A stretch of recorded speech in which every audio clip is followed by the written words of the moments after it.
Hello and welcome into the latest edition of Three Ma. I'm John Kurtz. We've got the whole crew today. Derek Young, K-State Online fame. Cole Manbeck from Manhattan Mercury fame. Cole, remember when I used to say that all the time? It's been a long time.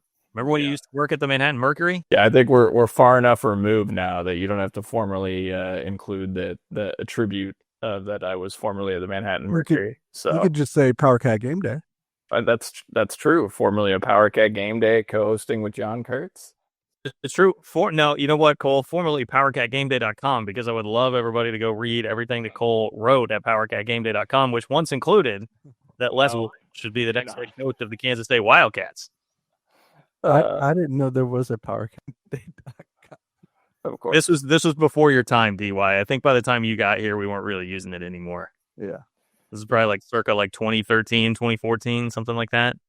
I have done a quick search, and I don't know if you can find those articles. Or thank goodness, there are a couple. I've got a hard drive. I have a hard drive of everything that I ever did at Manhattan Broadcasting. So, somewhere on there. Mods on the Discord. John is blackmailing me with threats to release the hard drive of articles. Good. That's the way we like it. Patreon.com/3ma if you want to be a part of the Discord. I was thoroughly enjoying the Discord today. They did the little seat on the airline. Shout out to Parker Eves, but funnier, for putting together which seat on the airline do you want? And they had different Discord personalities. It's a great time, people. Patreon.com/3ma. You might even drink some Ben Holiday bottled in bond bourbon while you're perusing the Discord. I was about to say every morning, maybe not in the morning, maybe hold off a little bit as DY casually takes a sip. But Ben Holiday bottled in bond bourbon, 360 vodka will quench your thirst, take all of your needs, everything that you need at the lake or wherever you're going to be hanging out as the weather hopefully remains nice here throughout the summer. And just get ready for tailgate season. Never too early to do that, thanks to our friends at Holiday Distillery. Speaking of some housekeeping here, before we talk a little bit of football recruiting, we've got merch. You can follow the link in the description of this video to go get some 3Ma merch. And I got to say, kudos to the guys for getting this for us, because it looks really good. You can be nice and simple with the 3Ma logo. Even have a quarter zip, right? Everybody loves the QZ. But you can also get one that says college football runs through Manhattan. And they did a really nice job with that. I was very, very, very happy with the way that these turned out. So if you want to live out 3Ma's probably most infamous moment, you can do so right there at the merch shop. Click the link in the description. The most infamous moment, and I wasn't there for it. So I guess that says a lot about my contribution to the show. That's because I was too many drinks deep, DY. And don't worry, John. I have been informed that if I say something else outlandish, show live or at any point, another shirt could be made with another saying. So there will be opportunities to add to the collection. I would just say this on the collection, guys. Like the hoodies, $39 for a hooded sweatshirt in today's economy. I mean, it's a pretty darn affordable hooded sweatshirt. There are multiple colors: lavender, black, gray, etc. So make sure you swipe all the different colors that you can check out for each of the items. Even a 3Ma coffee mug. So. Yeah, I like that one. Also, the question, was that the Adrian Martinez Oklahoma game? It was. Yeah. Okay.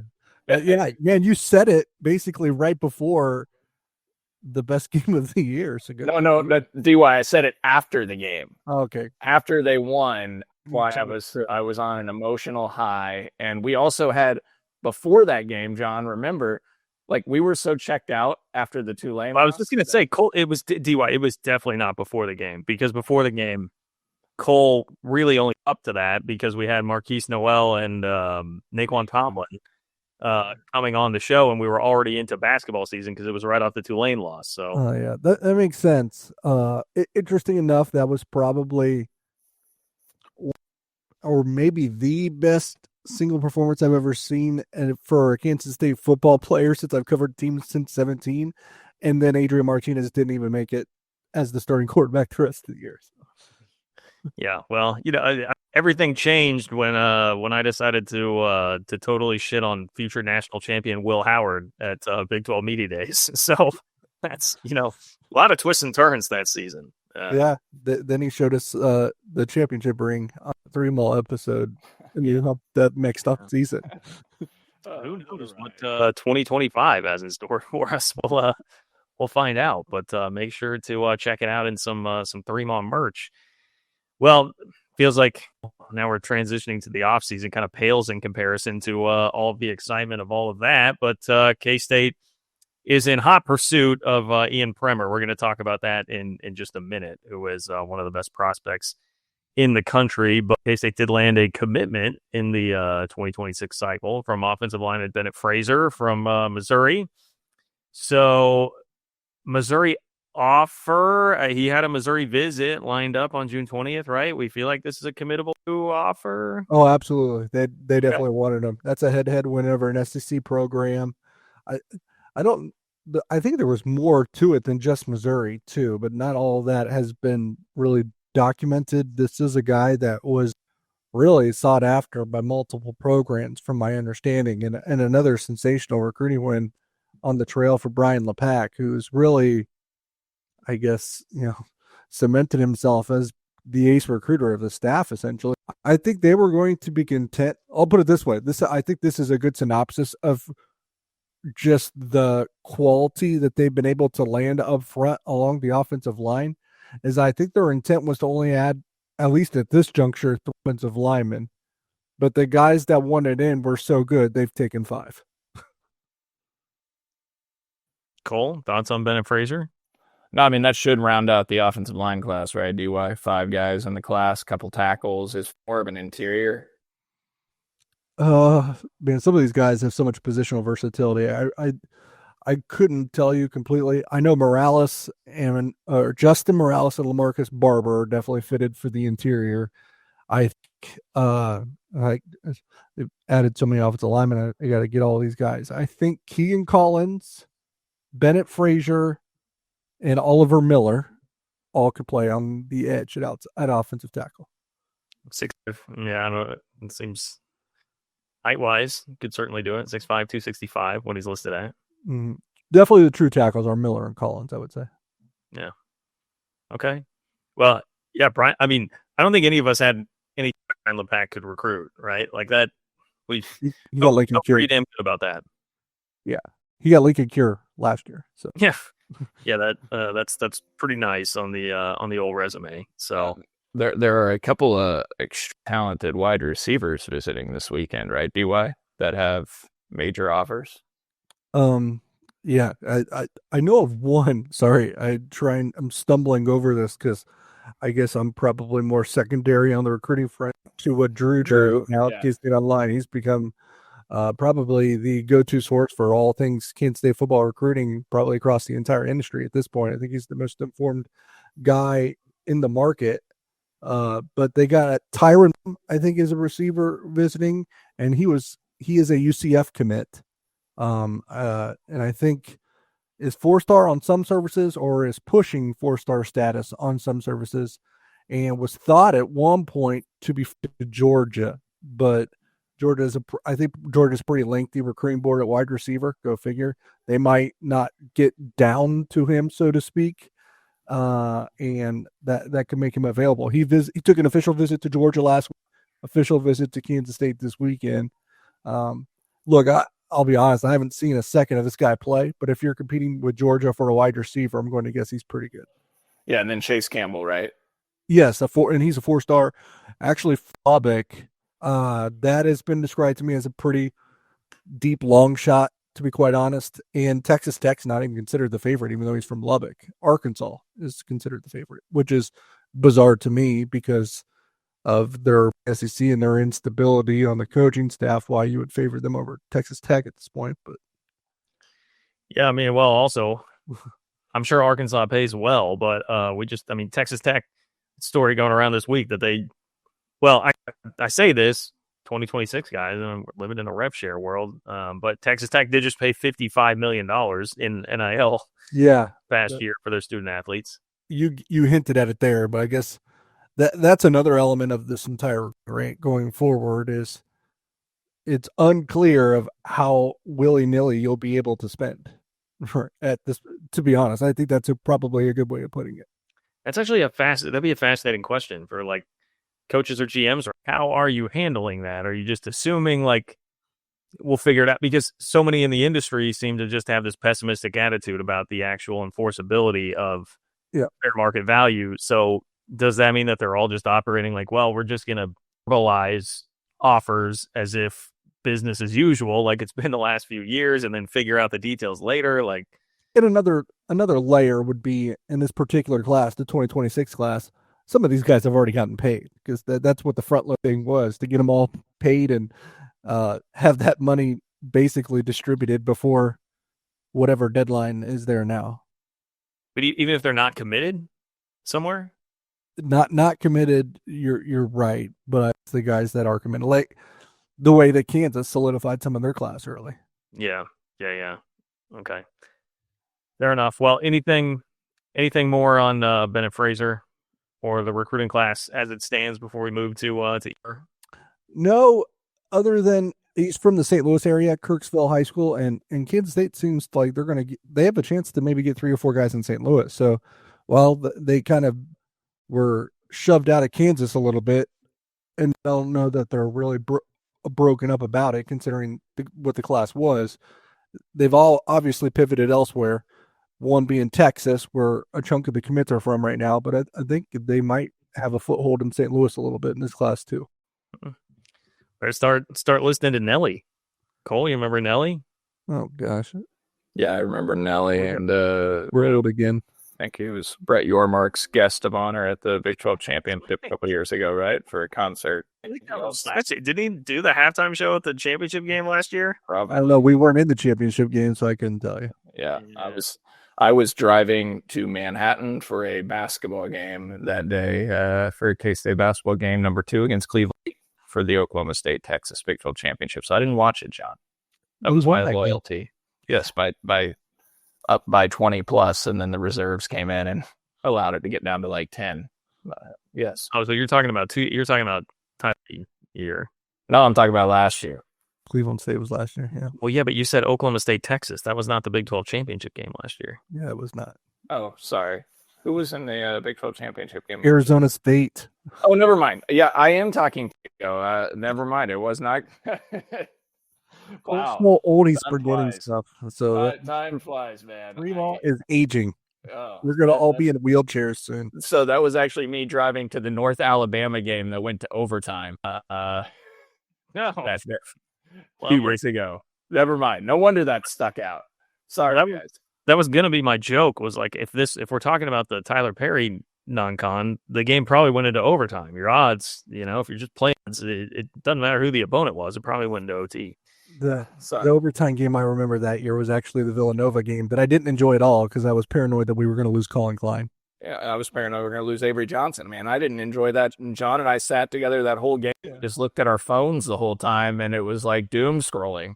So Yeah, that was bad.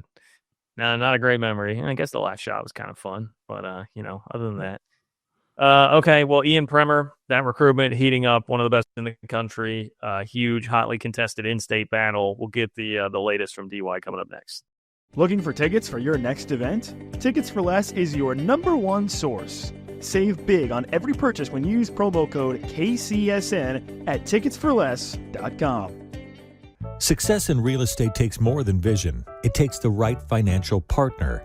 When someone takes something rundown and turns it into something great, that's called a comeback story, like Brain Group.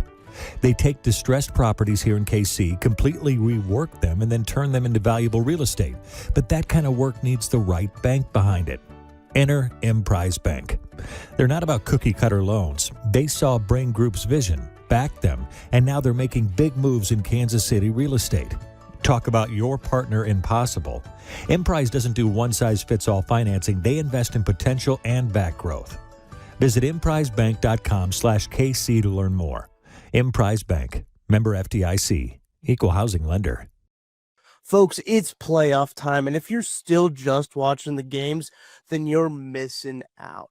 With Pick 6 from DraftKings, you can turn your hoops knowledge into real cash. Just make your picks, track your score, and if you hit all 6, you're looking at bigger payouts than Prize Picks flex plays. Nobody's dropping better payouts than Pick 6. Hit 6 picks, and that's 25 times your cash. And if you beat your competition, you could be looking at a 500 times bag in your pocket. And right now, new customers can get $50 in bonus picks with just a $5 entry. Here's what you got to do. The playoffs are on, so why not take a shot at making a little money while you're watching? Download the DraftKings Pick 6 app right now and use code KCSN. That's code KCSN to play $5 and get $50 in bonus picks. Better payouts, bigger wins, only on Pick 6 from DraftKings. The crown is yours. Gambling problem? Call 1-800-GAMBLER. Help is available for problem gambling. Call 888-789-7777 or visit ccpg.org in Connecticut. Must be 18 plus. Age and eligibility restrictions vary by jurisdictions. Pick 6 not available everywhere, including New York and Ontario. Void where prohibited. 1 per new customer. Bonus awarded as non-withdrawable Pick 6 bonus picks that expire in 14 days. Limited time offer. Terms at pick6.draftkings.com/promos. All right, so the thing I think that's drawing the most conversation with the 26 recruiting class for K-State, DY, obviously is Ian Premer, tight end out of Grayson, K-State, KU, Notre Dame, Iowa State, getting the visits here. Took his visit to Kansas. Will be visiting K-State on June 20th. In between there, he's got Notre Dame and Iowa State. The visit, it seems like lately the info on this is just like all over the place, depending on who you ask. It's hard to separate, I think, also like people's personal feelings, because this has become such a huge recruitment, a very important recruitment for so many people. So it's like, all right, who here has good info? Who here is wish casting? That to me is the feel on this. So I sort of throw my hands up, like who the hell knows at this point? But what's your thought and your feel? That's a very good synopsis. That's kind of where I am. It's funny, and I think I might have told you both this, but I definitely told Cole. The more I learn and find out about the recruitment of Ian Premer, the more I feel like I don't know. It's pretty bizarre. If he's doing this intentionally, he's doing a pretty good job. I don't know if he is, but I don't think a lot of people know. I mean, I've even talked to people close to KU. I don't think they really have a good pulse on. There are some people I talk to that are pretty adamant that Iowa State is in the lead. There are some that I talk to that are pretty adamant that Notre Dame is still a pretty good dark horse to maybe put your money on as well, because in terms of visits, I'd have been his favorite visit in the spring when he went to South Bend. There are some that are still pretty adamant that Kansas is actually in the lead. I don't even have a shot, I would say, in the lead. And there are some that are still pretty insistent that Kansas State is still in the lead. So what that tells me typically is that nobody really knows. The kid might not even know, and that these visits are really going to tell the tale.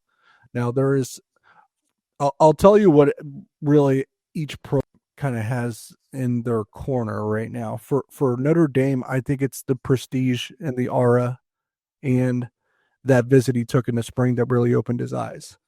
And Notre Dame has a pretty good tight end history too, if you want to look on that as well.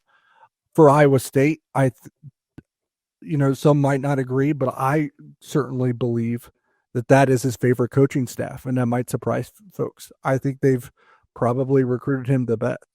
I think their coaching staff has really impressed him. For Kansas, I think it's the momentum of in-state recruiting, I think, actually has helped here. I think you'd be naive not to think that it has.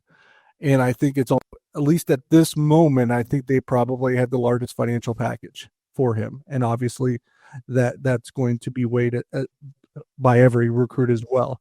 And for Kansas State, I think it's more of a culture thing, and a little bit that they can tug on the heartstrings a little bit, because I don't know that he's ever come out and said it, but I do think that was probably the school that he was affiliated and aligned with most during childhood and watched the most and probably has most in his supporting cast, so to speak, or the people around him. I think they have some levers that no other school can really say they have. So it's going to be interesting. Also, in the underlayer of all of this, the tight end dominoes that can really have a say in the way that where this is going to go as well, because I don't think it's as much of an issue, and maybe not an issue anymore, but there was a time where he was a little apprehensive about following Lincoln Cure at Kansas State. And to be honest, I think that's understandable. So that's part of it. And then Iowa State, Notre Dame, and Kansas are all actively recruiting other tight ends. Kansas already has one committed in Jack Oots. I don't know if he ended up announcing it last night. Kansas is going to add another one too, and Kevin Sullivan from Rockhurst. I think they're going to beat Iowa State for him. So they're already going to have 2 tight ends. They'll still take Ian Premer. There's going to be a large swath of people that will be insistent that Ian Premer will not be deterred by KU having 2 tight ends already committed, and he will probably say that himself. But at the end of the day, in the history of recruiting, you go look back on it, there's not a lot of guys signing up to be a 3rd tight end commit anywhere. That's pretty rare if it all happens. So that's something to consider. And then Iowa State and Notre Dame are fighting over a tight end as well. And Evan Jacobson, I think is his name. I don't know if he's from Iowa, but I think his brother played state basketball. Yeah. Well, I guess what I would say about it, the crowded tight end thing, I don't know. I guess I write it off a little bit, DY, because it's like, I don't. You go look at K-State's tight end room. I mean, K-State's got a in the same class is a little bit different, is what I would say. Yeah, I guess I don't know. Like in this transfer portal world, though, wherever he goes, he's going to have a lot of competition at tight end, right? He's going to have to trust his ability no matter what. You go to Notre Dame, I mean, they're going to have some good tight ends there. Like it's Notre Dame, so I don't. That would be my take on it. I'm not reading too much into that from the Kansas standpoint. That's not based on any info. That's just there's my take on it right there. I don't know, Cole, how you feeling about this one? Because the interesting thing about this is that obviously, like, you want to land him. I mean, super talented. You want to stockpile talent, 4-star tight end in state. There's a lot tied to it. Head-to-head recruiting win. Kansas is getting real uppity about this one right now, real chirpy about this one. There's a lot of reasons that you want to win the recruitment, but I mean, I just mentioned like the tight end room. Like you just got Lincoln Cure last year. You got the 4 tight ends that caught touchdown passes last year. Like if there were a position where like, you were going to take a recruiting loss and the roster's probably A-OK, this would be one of them, you would think. Yeah, I mean, I candidly, I was going to make a joke that I'm going to crystal ball him to Kansas State, but I really have no inkling either way on this. I mean, the information has been a roller coaster. I don't know if anybody really knows. It feels like a type of recruitment that can truly be swayed on these official visits because it could be so close. I mean, for just so many different sources coming in from different areas that we hear from on this, and then KU fans are very confident, but then Iowa State fans are very confident, and DY outlined it. There's K-State sources that are confident as well. So I have no idea where he's going to go. K-State obviously has a very talented tight end room. Lincoln Cures helped recruit him to Kansas State here. They're the in-state school aside from Kansas. KU doesn't have much in front of him, as far as tight ends. I think that's part of it. They're landing 2 in this class already, but I don't think there's a lot of talent at the tight end position in front of him, ahead of him. So I'm sure they're selling immediate playing time as part of that. But, K-State could be doing the same. A couple of these tight ends at Kansas State will be out of eligibility here in the near future. You'll have Willie Ancio and you'll have Lincoln Cure and then Ian Premer. So I don't know. I really don't know what to make of this. It's not like the Lincoln Cure one where we were able to record a show several days in advance, right, and know that he was going to pick K-State. And now that turned into a roller coaster ride of a recruitment stretch with Oregon getting involved. But we knew K-State would be the choice, at least going into his announcement date when he was going to commit at his ceremony. This one will be fascinating because I don't know, unless we get some information just beforehand, I think we're all kind of on the edge of our seats for the Premer announcement. When do you anticipate that happening, DY? End of June, sometime in July. I don't think he'll wait too long after those visits are. Okay.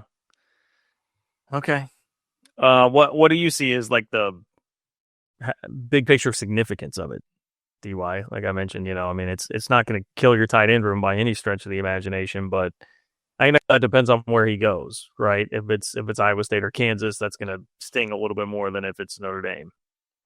Yeah, I think for the significance for Kansas State would be that you're not stuck with one in-state kid, and you still got maybe the best one. It's him or done again in the state, so that's part of it. And looking, I'll be honest, and looking forward to 2027 is what I would say is it's not a strong in-state year either. There's a chance there's going to be less than 5 guys get offered by K-State, perhaps in the 2027 in-state class. So that's another layer to this as well to consider. For KU, the significance would be this would be the exclamation point on their plan to really put a mark on the in-state recruiting. It's been documented they overspent on some of these kids because it was a strategy that to be honest, it's a strategy that I actually support and think was smart by KU to do because they needed to fix the perception of in-state recruiting.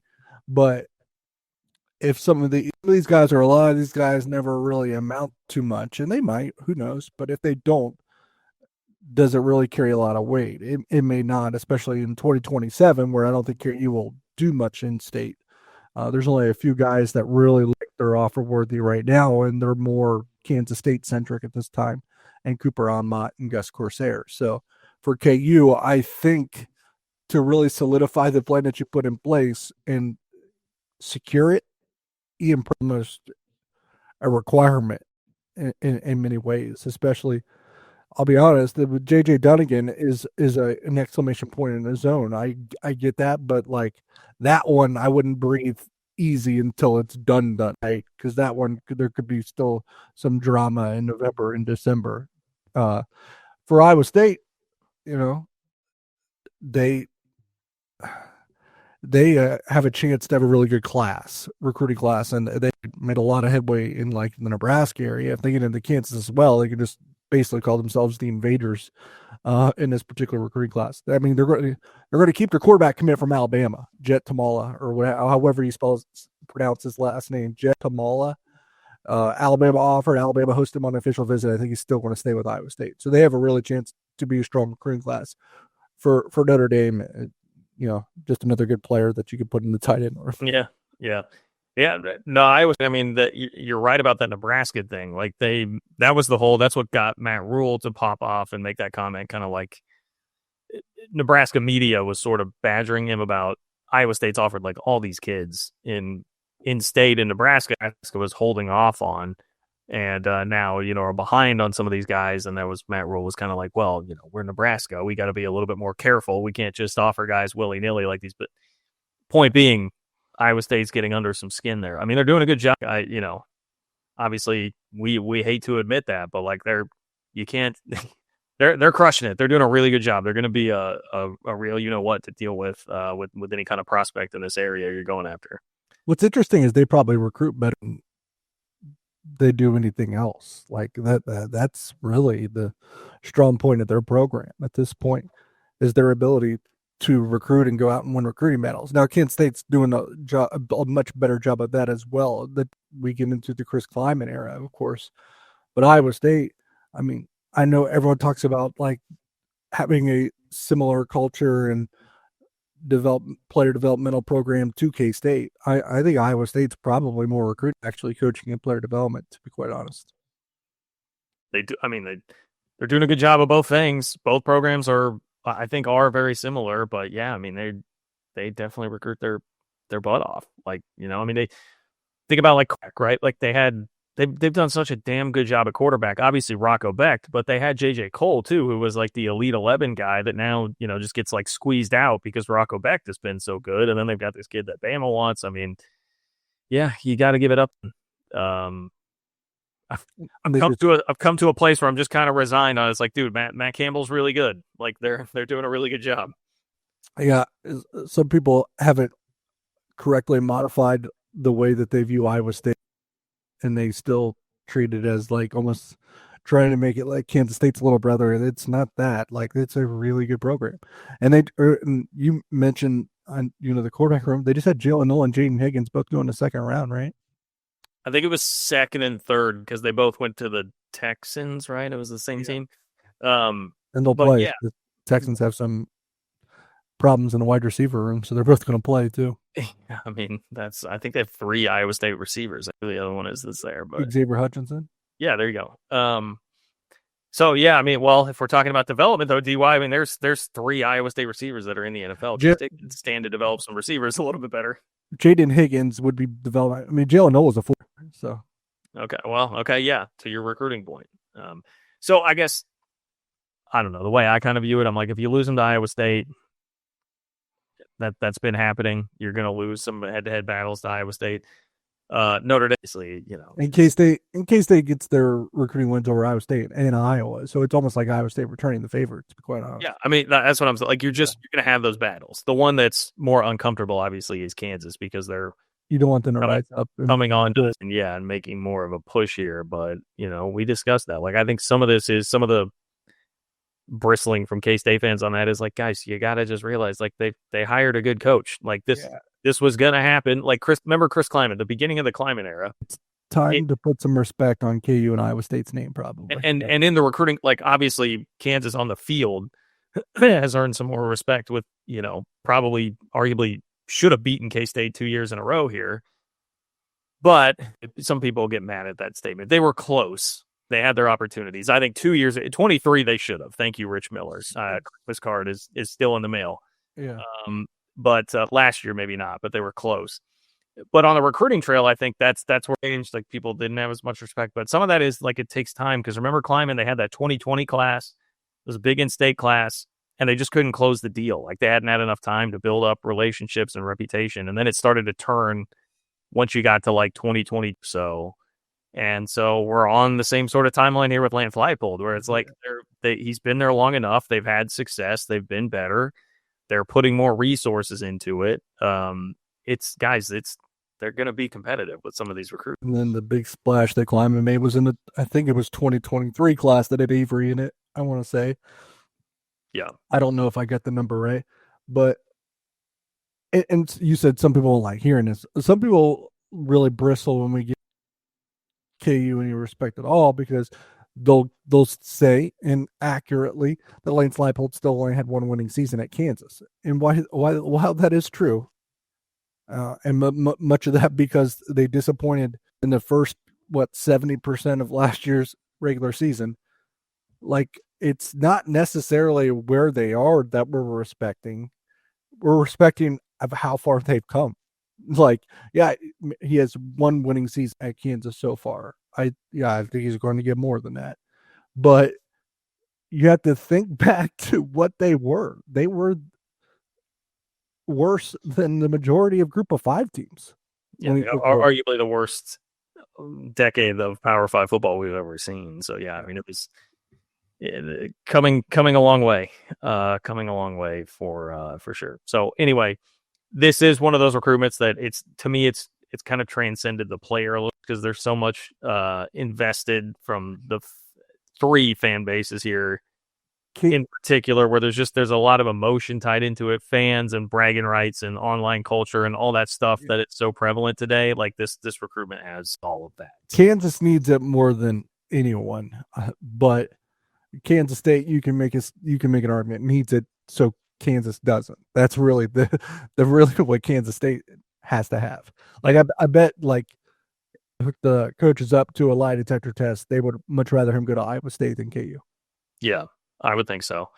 Yeah, I would agree with that. And for and this is what, just to close the book here, when we talk about like recruiting info, this is like it's so hard to separate what's your emotion from it's like, yeah, the strongest pushes that we've heard on this is like the Kansas side. Some people, not all, because there are some on the Kansas media side that are more like, maybe not.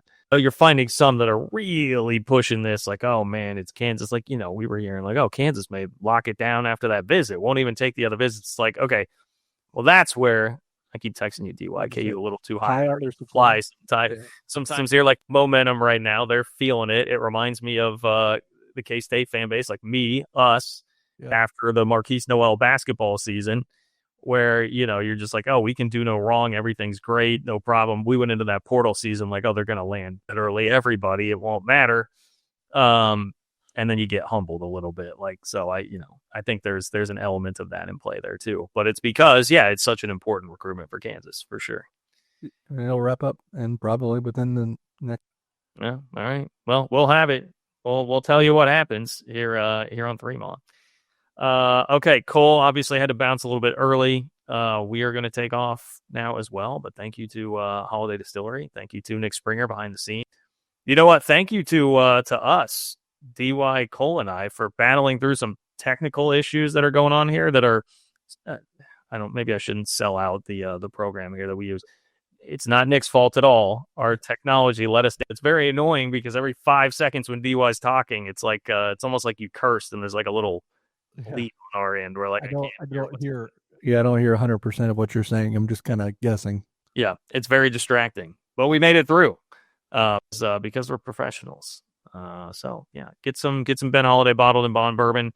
Enjoy it, and we will talk to you very soon on Fremont. Take care.